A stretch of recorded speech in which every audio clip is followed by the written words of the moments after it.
welcome to Food Neighbourhoods on Monocle Radio.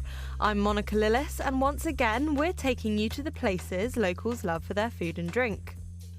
In the last decade, East London's Bethnal Green has blossomed into a culinary destination in its own right, with chic wine bars and coffee roasters cropping up alongside the typical East End pubs and pie shops.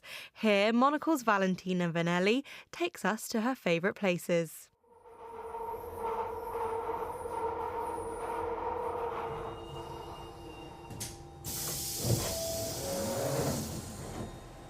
Bethnal Green Station.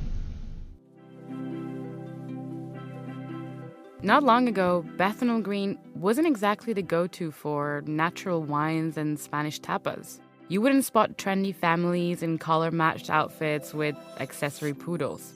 The local scene leaned more towards pie and mash shops and no-nonsense boozers serving pork scratchings and scampi fries. But these days, there's hardly an indulgence Bethnal Green doesn't offer. Start your day at Ozone Coffee Roasters, a former warehouse now reborn as a brunch haven. It sits in a still industrial pocket of town. I stumbled upon it on a day where I thought my questionable sense of orientation had once again failed me. But clearly, I was wrong. At the street corner, surrounded by functioning warehouses, Ozone presents itself with airy, Scandi-inspired interiors, massive windows, and usually a parade of cute tail-wagging dogs hanging around. Their signature coffee, scrambled eggs, and sourdough bread draw in a crowd that somehow always looks picture-perfect.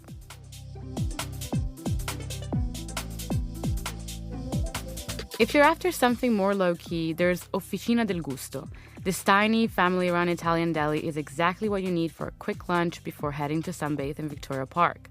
A short stroll from the tube station, its outside appearance does not do it justice. I regretfully walked past it many times before discovering the amazing quality of its food. Inside, while still in East London, you'll find a slice of Italy. There's a scribbled chalkboard menu full of tempting sandwiches, trays of focaccia still warm from the oven, and the comforting side of Mulino Bianco biscuits stacked neatly on display. The locals' favorite order is the mortadella, pistachio pesto, and stracciatella combo, a salty, crunchy, creamy combination, which some might say is a match made in heaven.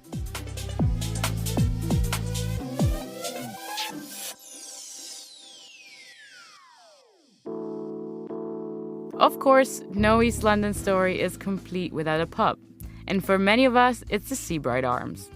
Tucked down a narrow alley of Hackney Road, it first opened in 1865 as a concert hall, and today it still buzzes with the same lively energy. The atmosphere is everything you'd expect from a proper British boozer. Wooden paneling, stained glass windows, padded benches, friendly chattering, and clinking of glasses. While the place upkeeps its reputation as a hotspot for rock and punk enthusiasts with its basement venue, the pub also offers hearty Sunday roasts, golden chicken wings, and very generous portions of crunchy, perfectly salted chips. The best day to go? On Tuesdays. The pub is pretty quiet midweek, and there's a friendly pool competition going on. Whether you're in for a couple of games or simply want to sit back and listen to the gentle clack of bowls as your evening soundtrack, it's hard to not fall in love with the place. I must admit, Seabright Arms might be the reason why I moved to the neighborhood. If your evening calls for something more intimate, walk down to Rouge, a dimly lit restaurant and wine bar perfect for a date night. Expect a menu of small European-inspired plates, lots of fresh fish, bold dressing, and a great selection of international wines. Last time I went, I had an amazing, rich and fruity red wine from Montepulciano. But be careful. If you're expecting a chill outing for a single glass of wine, get home before 10 p.m. kind of scenario, you better watch out for the bubbly Italian sommelier. Somehow he manages to keep your glass constantly half full.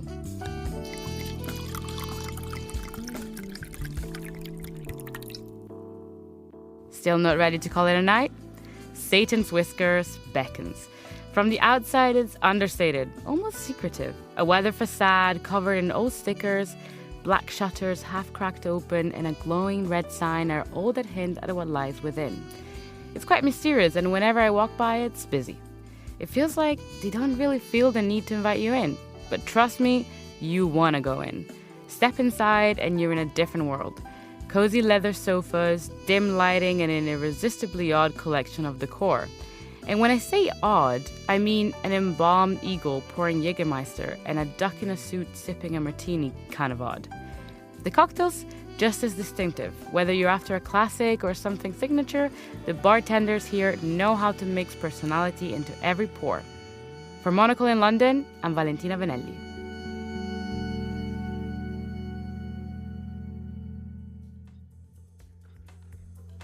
Food Neighbourhoods is a Monocle production from the team behind the menu.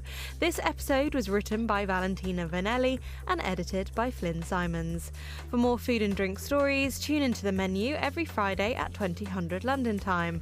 I'm Monica Lillis. Thanks for listening.